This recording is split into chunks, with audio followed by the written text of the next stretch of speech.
پونتا رناس یکی از بنادر اصلی و مهم کشور شیلی هستش که در کنار تنگه ماژلان قرار گرفته. همین تنگه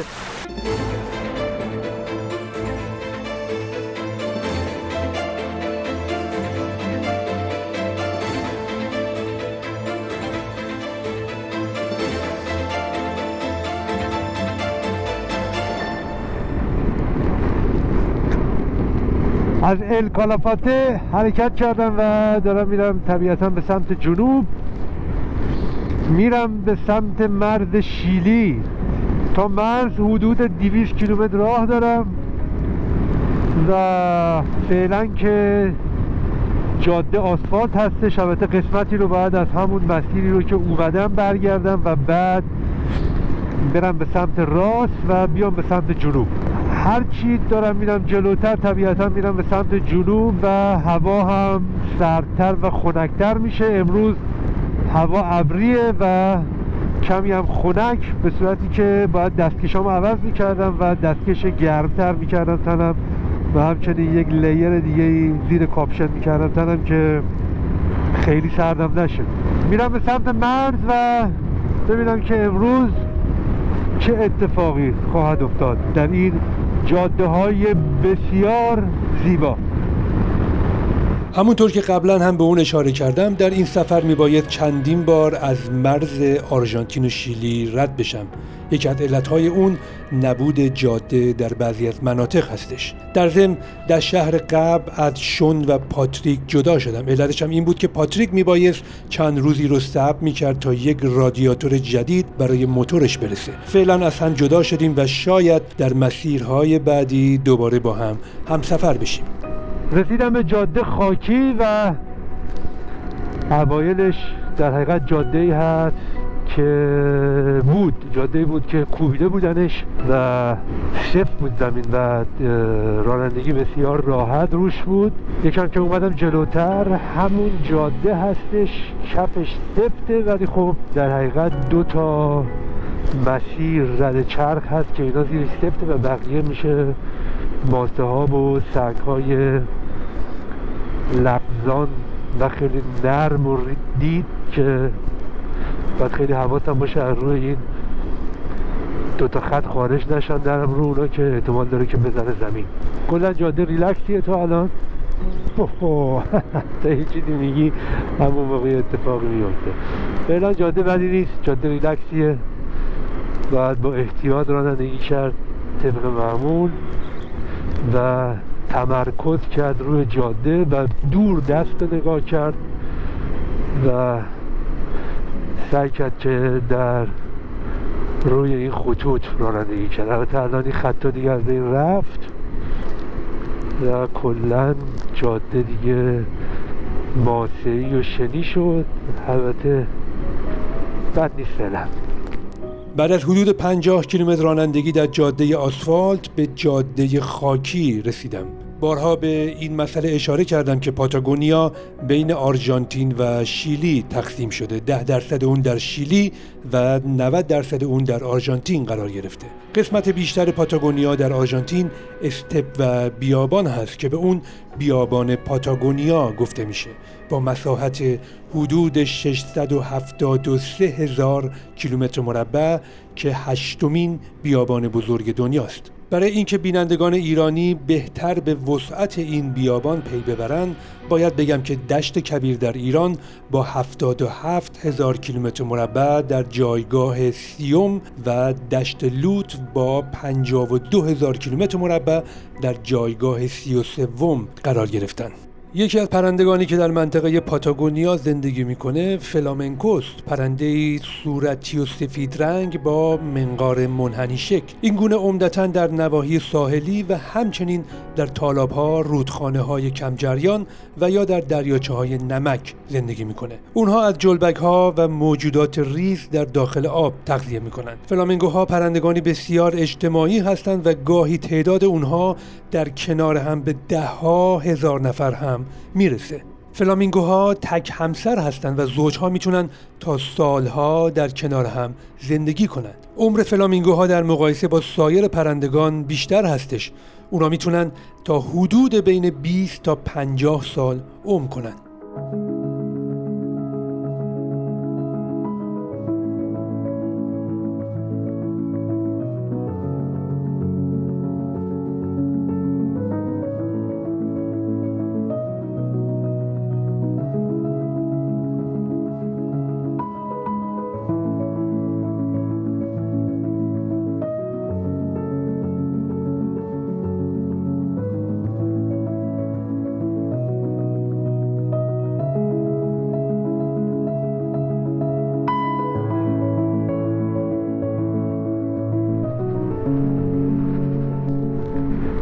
یه چیز خیلی جالبم هست امروز که اصلا تو این جاده هیچکی نیست. فعلا منم، یعنی الان یه چیزی حدود 1 ساعته که دارم تو این جاده رانندگی میکنم، 1 ساعت کمتر، شاید 40 دقیقه.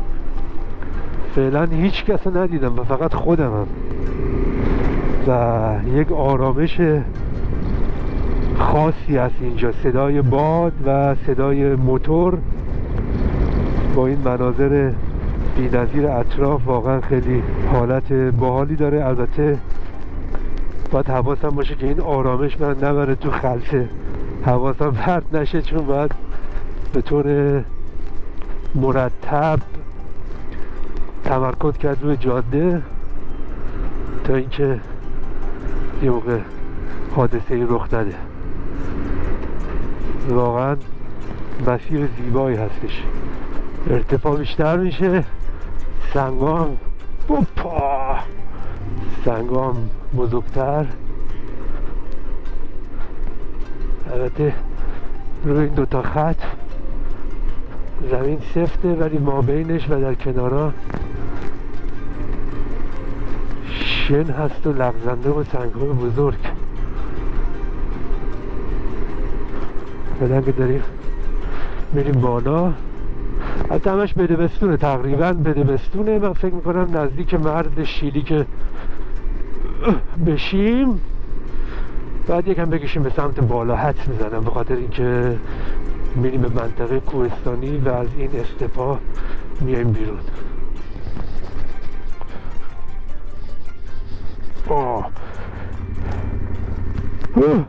امروز یه لیر دیگه کردم تنم، چون سرده هوا، ولی این تقلا زدن توی آفرود حسابی عرقمو در آورد.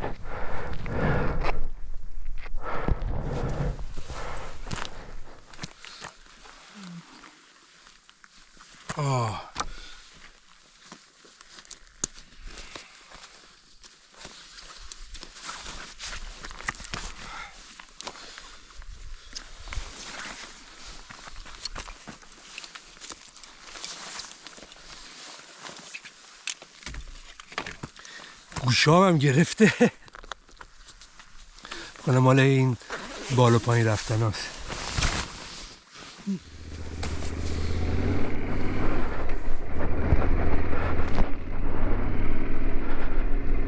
اینا بخوان رد شن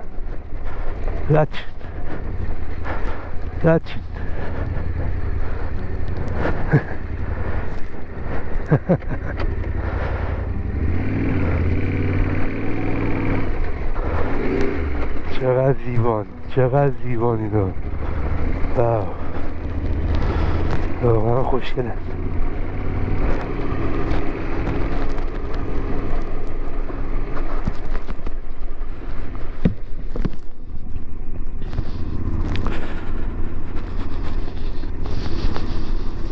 فکر کنم داریم میرسیم به مرز.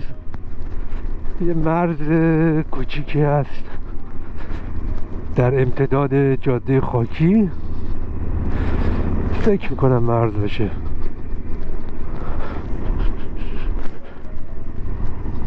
چون چیز دیگه نمونده به مرز. اینجا زده 2 کیلومتر و 270 متر. احتمال داره این بادرسی آرژانتین باشه و بعد بریم برای شیلی. حالا معلوم نیست، بریم جلوتر ببینیم چه خبره.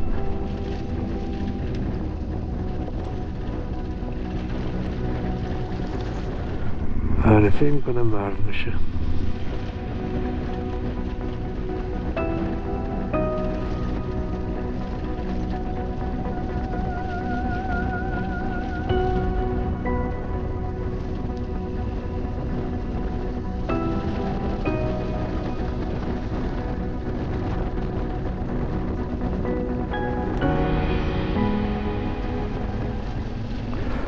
خب دیگه اینجا خیلی نمیشه فیلم گرفت.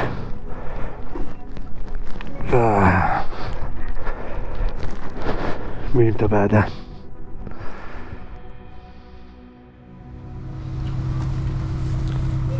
این اولی مرزبانی آرژانتین بود که خیلی هم ساده و راحت رفت جلو و حدود 4-5 دقیقه بیشتر طول نکشید.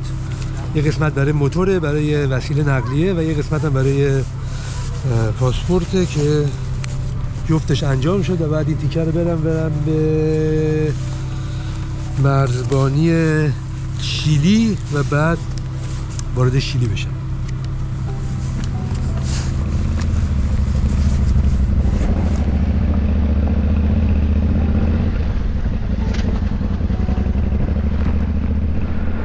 خب از آرژانتین خارج شدم و این منطقه حائل مرزی هستش.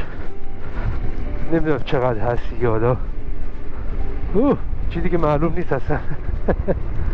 من فکر کردم همین بغله، نه کاپشنم رو بستم نه این محافظ گردن رو. گفتم الان دوباره باید بیام پایین حتما. خب نباید راه خیلی زیادی باشه. مال قبلی هم یه چیزی حدود 5 دقیقه رانندگی بود. هوا هم یکم بهتر شده، یعنی از این لحاظ که صبح سرد بود اونور، واقعا سرد بود، باد سردی هم میومد، ولی اینجا هوا خیلی خوبه، آفتاب هم هست و حتی دما بالاتر از اون شهر آرژانتین بود هستش. این ماشینه چیه اینجا چپ کرده؟ شت.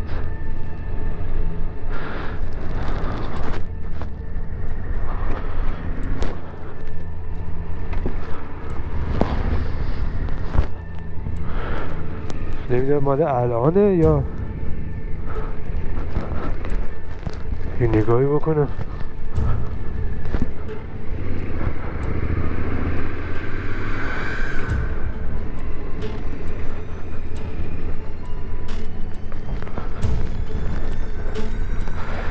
کسی توش نیست. تخته اومده نتونسته کنترل کنه، ملاقه رو زده. امیدوارم چیزی نشده باشه سرنشینانش.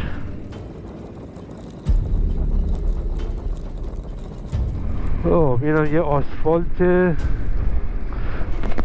جدید.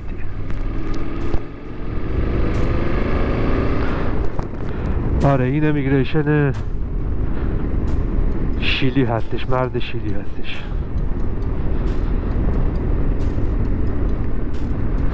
آره دیگه پرچم شیلی هم زدن اونجا.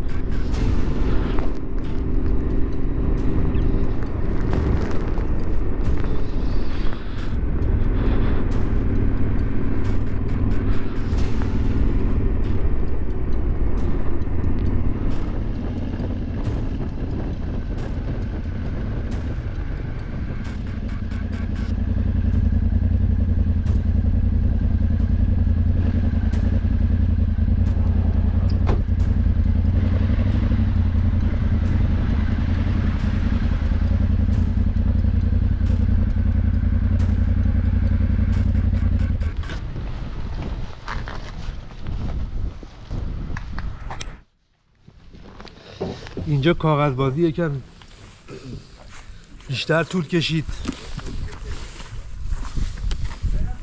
و بعدم باید میومدن کنترل میکردن که آیا میوه و سبزیجات دارم یا نه. من 3 تا لیمو داشتم بهشون دادم.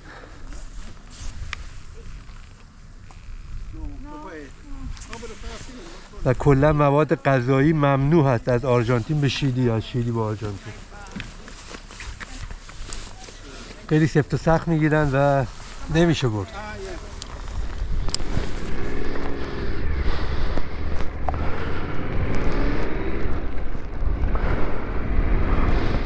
از مرز رد شدم. چند ساعتی تا شهر پونتا آرناس راه داشتم. دوباره وارد پاتاگونیای شیلی و منطقه سرسبز شدم. منطقه دریاچه ها و کوههای سرسبز آندس که کم کم داشتن به پایان این رشته کوه نزدیک می شدم. طولانی ترین رشته کوه دنیا با طول حدود 7000 کیلومتر.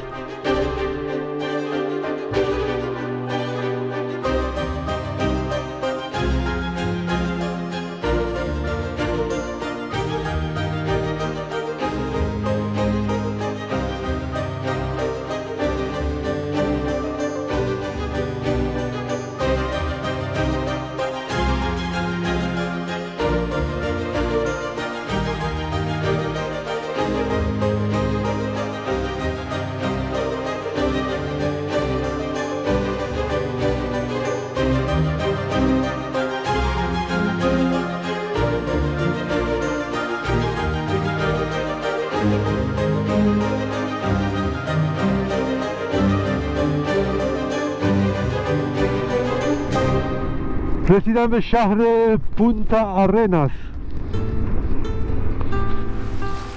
شهر پونتا آرناس با حدود 130,000 نفر جمعیت، پر جمعیت ترین شهر در جنوب کره زمین قرار گرفته. هرچند که جنوبی ترین شهر در کره زمین نیست ولی پر جمعیت ترین شهر هستش و از اینجا یه چیزی حدود 300-400 کیلومتر دیگه راه هست تا اوشوایا که از اوشوایا به عنوان جنوبی ترین شهر در دنیا نام میبرند. پونتا آرناس یکی از بنادر اصلی و مهم کشور شیلی هستش که در کنار تنگه ماژلان قرار گرفته. همین تنگه که در حقیقت ما بهش میگیم ماژلان ولی به اسپانیایی میگن ماگایانس و البته ایشون پرتغالی بود و تلفظ دیگه‌ای داره اسمش. و شهر پونتا آرناس در سال 1848 میلادی توسط دولت شیلی درست شده به خاطر اینکه اینجا رو درست کردن و زندانی‌ها و تبعیدی‌ها رو به اینجا می‌فرستادن و در حقیقت علتش هم این بوده که اینجا آب و هوای بسیار بدی داشته، به همین دلیل اینجا تبعیدگاه بوده. اینا رو می‌فرستن اینجا و بعد از مدتی اینجا طلا پیدا میشه و سر و کله جستجوگران طلا و ماجراجویان هم اینجا پیدا میشه که اکثرشون از اسپانیا، پرتغال و کرواسی بودن. و جالب اینجاست که میگن حدود 50% مردمان پونتا آرناس در حال حاضر ریشه کرواسیایی دارن، از جمله رئیس جمهور شیلی آقای بوریک که پدر بزرگش از کرواسی به اینجا آمده بوده، از جستجوگران طلا بوده و بعد هم اینجا موندن و در حقیقت ایشون الان رئیس جمهور شیلی هست. جستجوگران طلا به پونتا آرناس میان و در حقیقت حالا کار نداریم اینجا کلی مسائل پیش میاد که بومیان اینجا رو میزنن تار و مار میکنن این اطراف هرچی بوده و جستجوگران طلا میان، دامداران میان، کسانی که پرورش گوسفند میدادن و اینجا کم کم شروع میشه به رونق گرفتن، وضعیت اقتصادیش خوب پیش میره و بعد مدتی هم اینجا نفت و گاز پیدا میکنن که دیگه اینجا کلا وضعش خوب میشه و تبدیل میشه به یک شهر بسیار مهم در جنوب قاره آمریکا، در جنوب کشور شیلی. الان در کنار تنگه ماژلان هستم، یکی از معروف ترین تنگه های دنیا و در حقیقت تنگه‌ای هستش که تا قبل از اینکه تنگه پاناما درست بشه در اوایل قرن 20 میلادی، سال 1912 میلادی، کشتی‌ها برای عبور از اقیانوس اطلس به اقیانوس آرام میبایست که حتما از این تنگه عبور میکردن که راه بسیار طولانی و سختی بوده، ولی وقتی اینکه کانال پاناما در اوایل قرن 20 درست شد، خب عبور کشتی‌ها خیلی مسیرشون کوتاه‌تر و آسان‌تر شد. فردیناند ماگیان، یک کاوشگر پرتغالی که مدتی در نیروی دریایی پرتغال افسر بود. ماگیان یک طرحی رو به پادشاه پرتغال میده که از سمت شرق به سمت غرب و در نهایت به هند بره. پادشاه پرتغال این طرح رو قبول نمیکنه. بعد چند وقت ماگیان همون طرح رو میده به پادشاه اسپانیا و پادشاه اسپانیا طرح اون رو قبول میکنه. ماگیان هم میاد به اسپانیا در شهر سویا و اونجا ازدواج میکنه و این طرح رو میبره جلو و در نهایت در سال 1519 ماگیان یک ناوگانی رو تشکیل میده و حرکت میکنه، میره به سمت غرب. میرسه به سواحل شرقی قاره آمریکا و بعد از اونجا شروع میکنه به سمت جنوب رفتن. ماگیان میره به سمت جنوب و در نزدیکی آرژانتین امروزی به دلیل بد بودن آب و هوا و سرما در حقیقت اونجا میمونن، چند ماهی رو 5 ماه اونجا میمونن و تا اینکه آب و هوا بهتر بشه، تا اینکه بتونن به راهشون ادامه بدن. وقتی که هوا بهتر میشه ناوگان ماگیان حرکت میکنه میره به سمت جنوب و در نهایت در اکتبر 1520 وارد تنگه‌ای شدن که امروزه ما اون رو به نام این کاوشگر میشناسیمش، تنگه ماگیان یا به قول ما فارسی زبون ها تنگه ماژلان. ناوگان از این تنگه عبور میکنه و بعد از مدتی وارد اقیانوس آرام میشه. اسم اقیانوس آرام بزرگترین اقیانوس جهان رو هم همین آقای فردیناند ماگیان بر روی اون گذاشته، مار پاسیفیکو. میگم وقتی که ماگیان بعد از عبور از تنگه‌ای که به اسم خودش نامیده میشه در حال حاضر، وقتی وارد اقیانوس آرام میشه عظمت و آرامش این اقیانوس تحت تاثیر قرارش میده و اسم این اقیانوس رو میذاره اقیانوس پاسیفیکو، یعنی اقیانوس آرام و صلح‌آمیز. ناوگان ماگیان وارد اقیانوس آرام میشه و بعد از چند ماه این ناوگان به آسیای شرقی میرسه و بعد از عبور از چندین جزیره در نهایت ماگیان در سال 1520 در سن 40 سالگی در یک درگیری در یکی از جزایر فیلیپین امروزی کشته میشه. بعد هم تنها کشتی باقی مونده و خدمه اون بعد از گذشت از آسیا به اسپانیا برمیگرده و میشن اولین کسانی که کره زمین رو با کشتی دور زدن.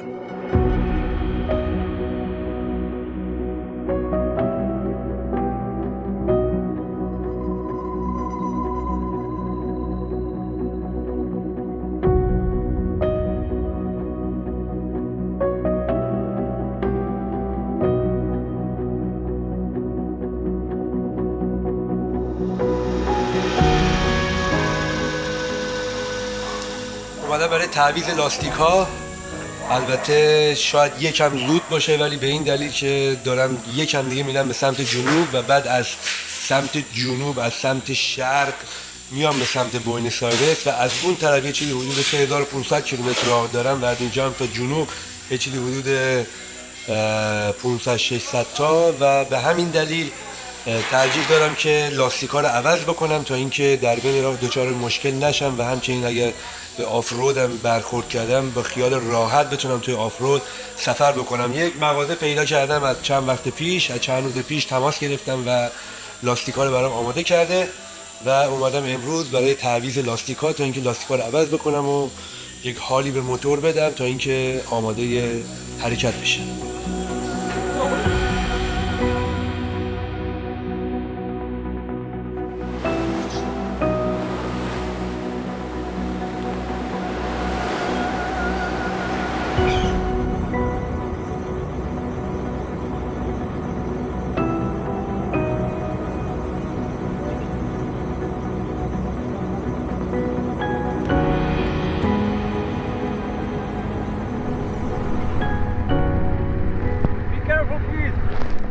Dale. Gracias. ساعت 8 صبح و دارم کشتی رو میگیرم از پونتارناس به سمت شهر و یا دهکده کوچیکی به نام پوربنیر که اون طرف کانال ماژلان قرار گرفته.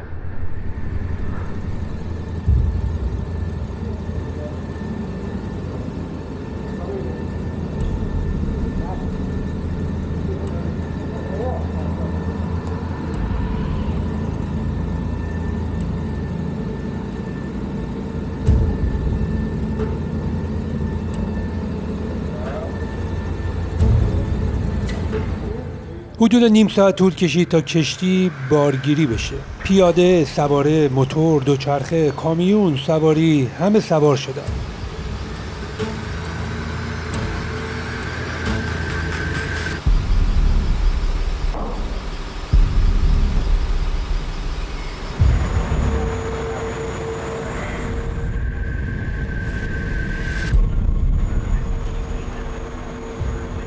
حدود 2 ساعت طول کشید تا کشتی به اون طرف تنگه ماژلان رسید، به دهکده و بندری به نام پورونیر.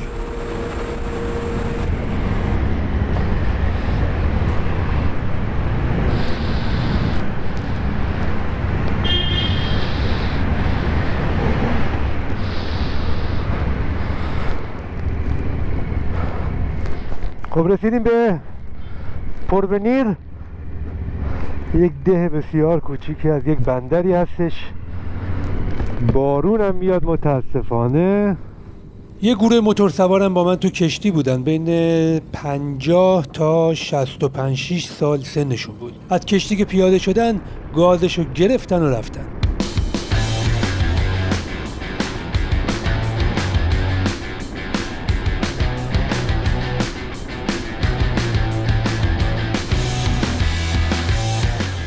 فکر میکنم حدود 80 کیلومتر آفرود خواهم داشت.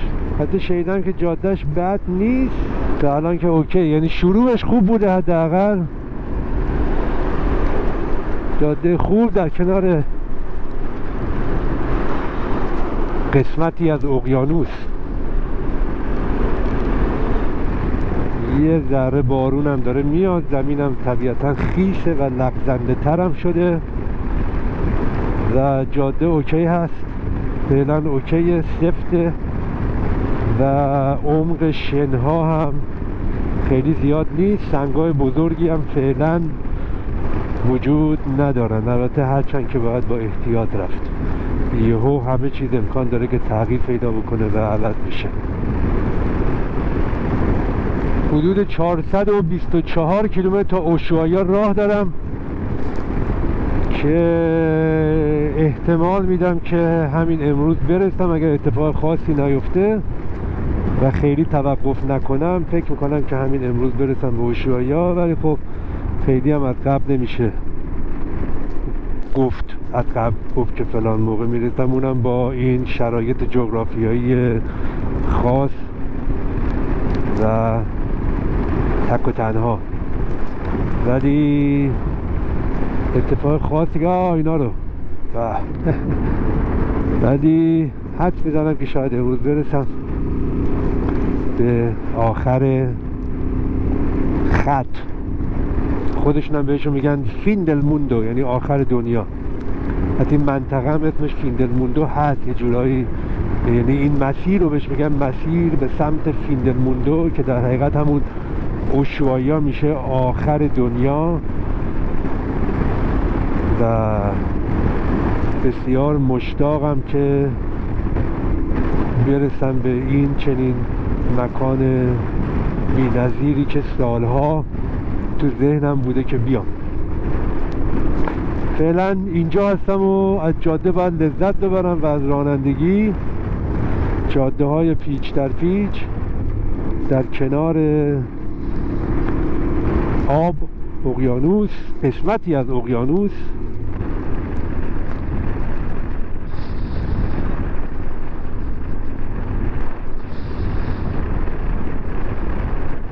توی جاده دیدم یکی از اون گروه موتور سوارا افتاده و موتورش هم چپ کرده. رفتم به کمکش.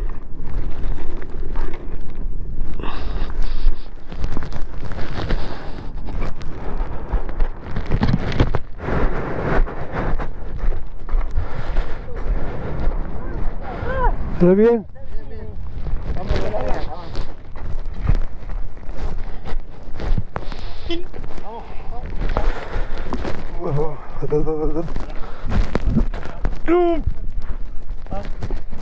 Uno, dos, tres.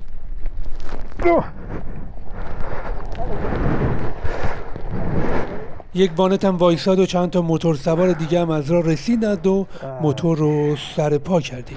راننده یک مرد مسن بود، حدود 65-67 سال سن داشت. موتورش هم BMW GS بود، موتور بسیار خوب ولی سنگین.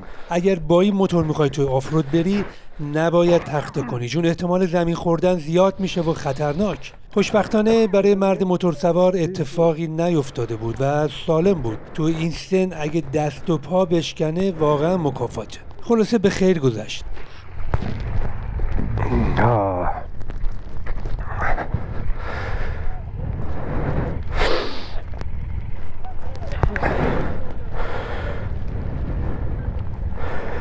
اینا تخته کردن دارن میرن، خیلی سرعتشون بالاست. اینجا هم یهو لغزنده شد، خورد زمین. حالا خوشبختانه کارش نشد.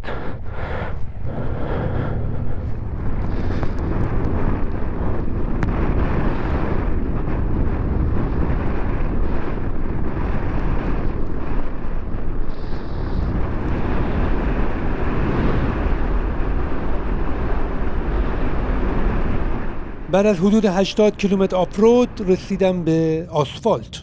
بارون و باد هم شدیدتر شده بودند. ماشین هایی هم که روبرو می اومدن آب می پاشیدند و بادشون باعث می شد که موتور تکون بخوره. بعد از حدود 50 کیلومتر به مرز آرژانتین رسیدم به مرز آرژانتین، سان سباستیان. و دیگه از اینجا میرم توی آرژانتین دیگه، تا اوشوایا توی آرژانتینم، تا دیگه بعد دوباره خواستم برگردم این تیکه رو میام دوباره تو شیلیه، بعد رفت و اومد.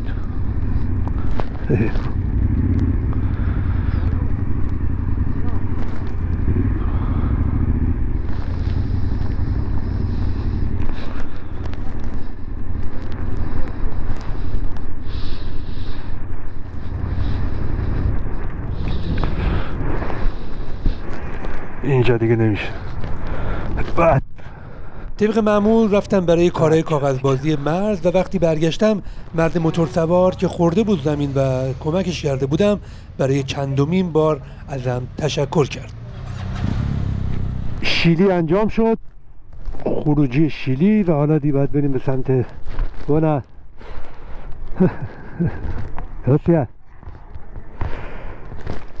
تا حالا میریم برای آرژانتین. 13 کیلومتر بیشتر راه نیست که 13 کیلومتر دیگه مرز مردبانی آرژانتین هستش. تا هوا تغییر کرد، سرد شد، ابری شد، بارونی شد و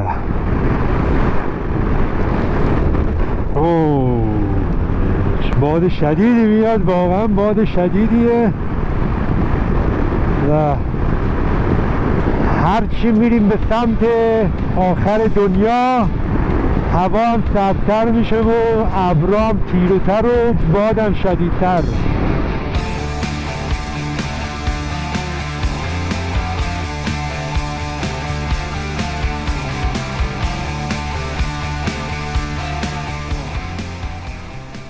مراحل کاغذبازی مرز آرژانتین هم مانند مرزهای قبلی انجام شد و به راه هم ادامه دادم. هرچه جلوتر می رفتم هوا سردتر و به شدت باد هم افزوده می شد. حوالی عصر بود که به منطقه کوهستانی رسیدم. بارون شدیدتر شده بود و مه غلیظی هم جاده رو در بر گرفته بود. حدود کمتر از 50 کیلومتر دیگه هم مونده به اوشوایا برسم. میبایست بسیار با احتیاط رانندگی کنم. در یک طرف کوه بود و در طرف دیگه دره. یک جای هم تعدادی سنگ از کوه به سمت جاده پرت شدن. اینجا کوه ریخت.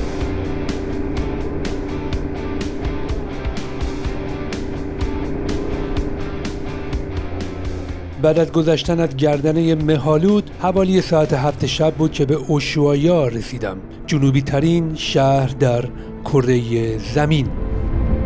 اوشوایا رسیدیم به اوشوایا.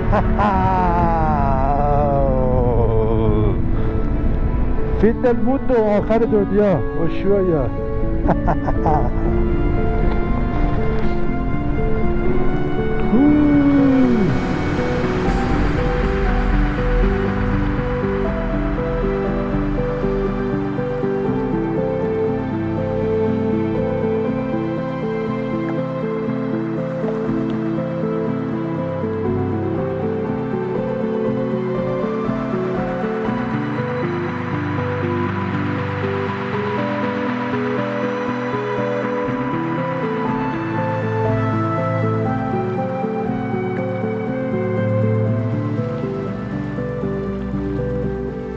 در اوشوایا هستند جنوبی ترین شهر در آرژانتین و همچنین جنوبی ترین شهر در قاره آمریکا که از این شهر به عنوان جنوبی ترین شهر دنیا یاد میکنن. بهش میگن فین دل موندو، یعنی آخر دنیا. واقعا هم آخر دنیا هستش. از اینجا دیگه بیشتر نمیشه به سمت جنوب رفت و اوشوایا حدود 84,000 نفر جمعیت داره و در سال 1884 بنا شده و در اوایل قرن 20 بوده که جویندگان طلا به اینجا هجوم آوردن و این شهر در حقیقت رشد زیادی پیدا کرد و امروزه هم یکی از شهرهای مهم در جنوب پاتاگونیا و همچنین در جنوب آرژانتین هستش. جالب اینجاست که این شهر هم مانند پونتارناس از جمعیت کرواسیون اصلی تشکیل شده که از اون زمان به این منطقه اومدن.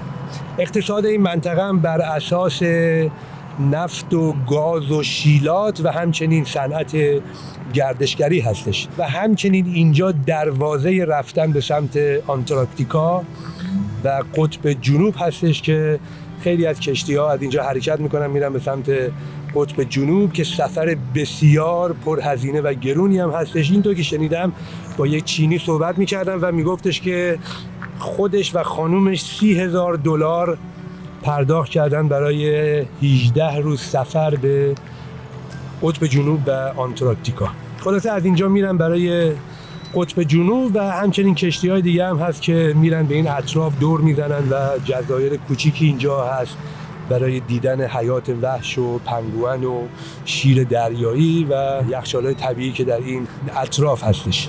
یه دوری دارم توی اوشوایا میزنم و حس عجیبی هم هست به خاطر اینکه تا به حال در هیچ منطقه و هیچ نقطه‌ای در کره زمین نبودم که نتونسته باشم از اون بیشتر ادامه بدم و برم. حالا شاید مرز بوده یا بسته بوده ولی از لحاظ جغرافیایی این امکان بوده، ولی اینجا دیگه چنین امکانی وجود نداره مگر اینکه سوار کشتی بشی و بری به سمت قطب جنوب. یک دوری با هم دیگه میزنیم توی این شهر بسیار آروم و زیبا و تمیز و ریلکس اوشوایا.